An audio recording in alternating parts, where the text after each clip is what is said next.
Satellite picture showing all that moisture from our southern storm kind of drawing up the eastern seaboard and heading into the northeast, running into some colder air, so many spots seeing snow, freezing rain heading on into, New York City, but eventually change over to rain is expected, but also a very strong push of cold Arctic air that's going to be heading into the southeastern part of the nation as well.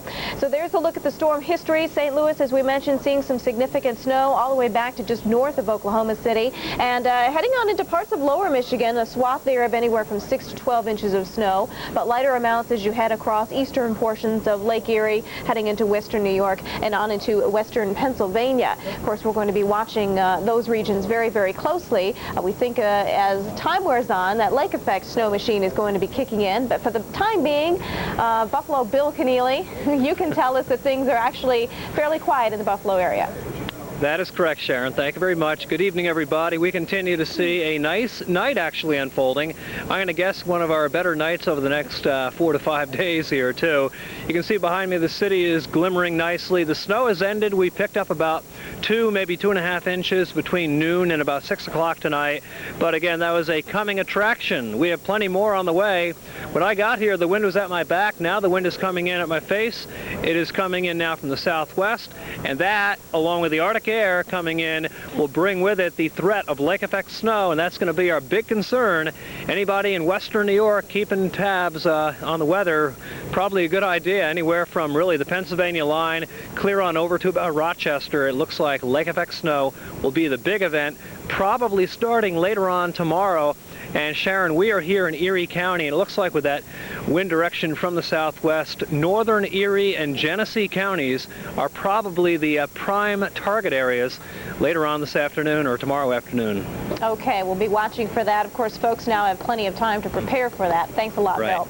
Okay. Alrighty, we're going to take you now and talk a little bit more about temperatures and more about our eastern storm. A couple of things I want to point out. We're not dealing just with one area of low pressure, which makes this rather tough to try and forecast, tough to try and figure out exactly where we're going to find the heaviest snow at this point. But we will find this area of low pressure stretching up into southern New England. As I mentioned earlier, it's running into an area of colder air. Some areas where it's a shallow layer of cold air, we're finding freezing rain, such as the case heading into New York City. Eventually, as this continues to chug northward, it will draw in some warmer air, and you will see that change over to rain. But before that happens, some icy conditions possibly on into your morning commute.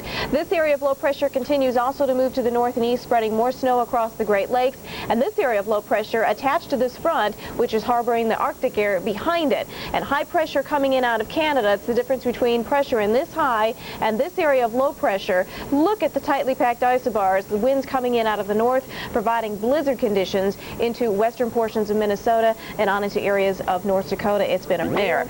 We travel eastward into New York City. Again, this is a freezing rain event. I'll give you the freezing rain symbol there. A little further southward, it's strictly a rain event here, and then you run into some snow as you work your way a little bit further up to the north. So depending on where you are, it will depend on what type of precipitation you see, but in general a change over to rain as we work our way through tonight and on into the dawn hours into tomorrow. Who will see the heaviest snow? Maybe around the Worcester area, some significant snows there, possibly 3 to 6 inches. Also heading into some of the higher elevations of Vermont, New Hampshire, and extreme northwestern Massachusetts. And into the UP of Michigan, again, too, some significant snows can be expected back southward toward Hurley, Wisconsin.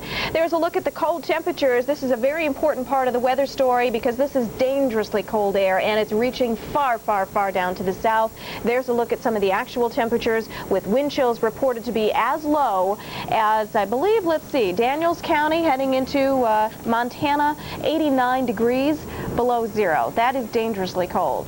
Alrighty, we're going to...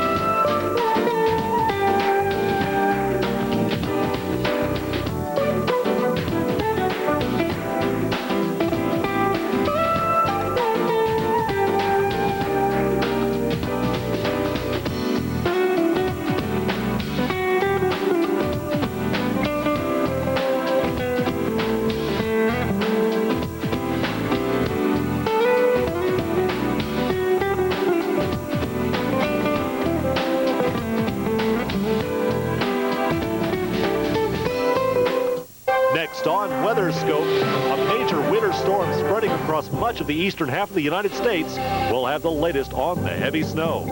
And cold air blowing out of the Arctic, dropping wind chills to dangerous levels. Your forecast in many areas includes some very cold temperatures. These stories plus in-depth forecast and analysis coming up in tonight's edition of WeatherScope. Sleet, ice, and snow making its way through the Northeast this evening, and it looks like it's going to be an extremely cold weekend in many areas of the country. Good evening, I'm Jeff Moore in the Weather Channel studio. That cold weekend outlook is coming right up, but first let's go to Sharon Resultant in the Forecast Center with the latest on the winter storm. Thanks, Jeff. Lots to talk about this evening. Getting reports now of stranded motorists with blizzard conditions occurring now from Iowa on all the way up into parts of North Dakota.